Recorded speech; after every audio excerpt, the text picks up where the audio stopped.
জয় গৌর, জয় নিতাই। আজ 15ই মাঘ 1432 ও 29শে জানুয়ারি 2026 বৃহস্পতিবার। আজ আমি শ্রী চৈতন্য চরিতামৃত পাঠ করছি। আজ ভীম একাদশী। এই ভীম একাদশীর দিনে আমি পাঠ করছি শ্রী চৈতন্য চরিতামৃতের মধ্যলীলা প্রথম খণ্ড, ত্রয়োদশ অধ্যায়। শ্রী জগন্নাথ দেবের রথাগ্রে শ্রী চৈতন্য মহাপ্রভুর নৃত্যের শ্লোক 82 থেকে 93। হরে কৃষ্ণ কৃষ্ণ কৃষ্ণ হরে হরে, হরে রাম রাম রাম হরে হরে। শ্লোক 82। উদ্দণ্ড নৃত্য প্রভু করিয়া হুঙ্কার, চক্র ভ্রমে জয়ীছে অলাত আকার। শ্লোকার্থ।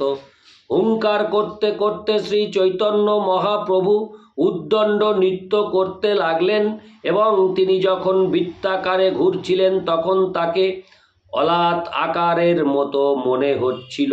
তাৎপর্য: জ্বলন্ত অঙ্গার খণ্ডকে অতি দ্রুত বেগে ঘোরালে যেমন একটি অবিচ্ছিন্ন জ্বলন্ত চক্রের মতো প্রতিভাত হয়, কিন্তু বাস্তবিক জ্বলন্ত চক্র নয়, তেমনি মহাপ্রভু উদ্দণ্ড নৃত্য করতে করতে একক বিগ্রহ হওয়া সত্ত্বেও সর্বত্র ব্যাপক রূপে দৃষ্ট হয়েছিলেন। ইতি শ্লোক 82। শ্লোক 83। নৃত্যে প্রভুর যাহা যাহা পড়ে পদতল, শশাগর শৈল মহি করে টলমল। শ্লোকার্থ। নৃত্য করার সময় মহাপ্রভুর পদক্ষেপে সাগর এবং পর্বত সমন্বিত পৃথিবী টলমল করছিল। ইতি শ্লোক 83। শ্লোক 84। স্তম্ভ সেদ পুলক অশ্রু কম্প বৈবর্ণ, নানাভাবে বিবশতা গর্ব হর্ষ দৈন্য। শ্লোকার্থ। শ্রী চৈতন্য মহাপ্রভু যখন নাচছিলেন তখন তার শ্রী অঙ্গে স্তম্ভ সেদ পুলক অশ্রু কম্প বৈবর্ণ, নানাভাবে বিবশতা গর্ব হর্ষ দৈন্য ইত্যাদি অপ্রাকৃত ভাব সকল প্রকাশিত হচ্ছিল। ইতি শ্লোক 84। শ্লোক 85। আছাড় খাঙ্গা পড়ে ভূমে গড়ি যায়, সুবর্ণ পর্বত জয়ীছে ভূমেতে লোটায়। শ্লোকার্থ। নাচতে নাচতে তিনি যখন আছড়ে পড়ে ভূমিতে গড়াগড়ি যাচ্ছিলেন তখন মনে হচ্ছিল একটা সোনার পর্বত যেন মাটিতে লোটাচ্ছে। ইতি শ্লোক 85। শ্লোক 86। নিত্যানন্দ প্রভু দুই হাত প্রসারিয়া প্রভুরে ধরিতে চাহে আশপাশ ধাঙ্গা। শ্লোকার্থ। নিত্যানন্দ প্রভু তখন দুহাত বাড়িয়ে মহাপ্রভুর আশেপাশে ধেয়ে গিয়ে তাকে ধরবার চেষ্টা করছিলেন। ইতি শ্লোক 86। শ্লোক 87। প্রভু পাছে বুলে আচার্য করিয়া হুঙ্কার, হরিবল হরিবল বলে বারবার। হরিবল বলে বারবার। হরে কৃষ্ণ। হরিবল বলে বারবার। শ্লোকার্থ।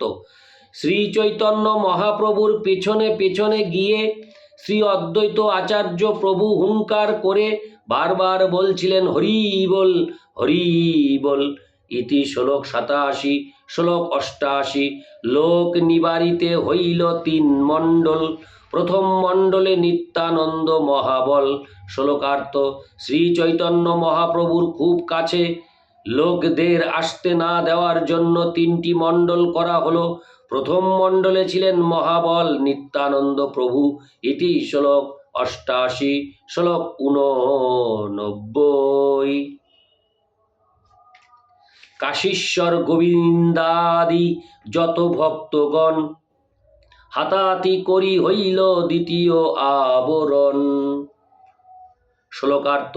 কাশীশ্বর গোবিন্দ আদি ভক্তরা পরমেশ্বরের হাত ধরে দ্বিতীয় আবরণ রচনা করলেন। ইতি শ্লোক 89। শ্লোক 90।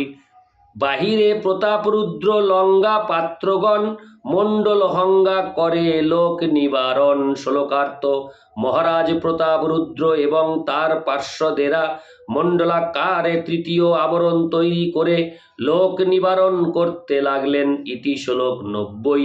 শ্লোক 91।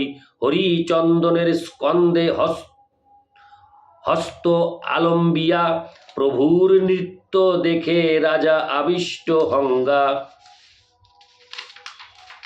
শ্লোকার্থ হরিচন্দনের স্কন্ধে হাত রেখে মহারাজ প্রতাপরুদ্র প্রেমাবিষ্ট হয়ে শ্রী চৈতন্য মহাপ্রভুর নৃত্য দেখতে লাগলেন।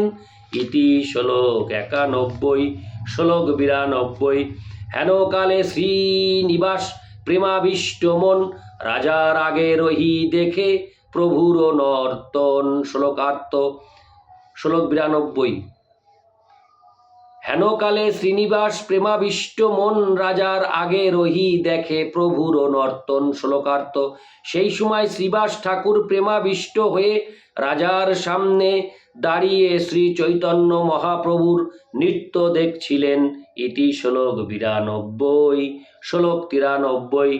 রাজার আগে হরিচন্দন দেখে শ্রীনিবাস হস্তে তারে স্পর্শী কহে হও এক পাশ। শ্লোকার্থ শ্রীবাস ঠাকুরকে রাজার সামনে দাঁড়িয়ে থাকতে দেখে হরিচন্দন তাকে স্পর্শ করে এক পাশে সরে যেতে বললেন। ইতি শ্লোক 93। হরে কৃষ্ণ কৃষ্ণ কৃষ্ণ হরে হরে হরে রাম রাম রাম হরে হরে। জয় গৌর, জয় নিতাই।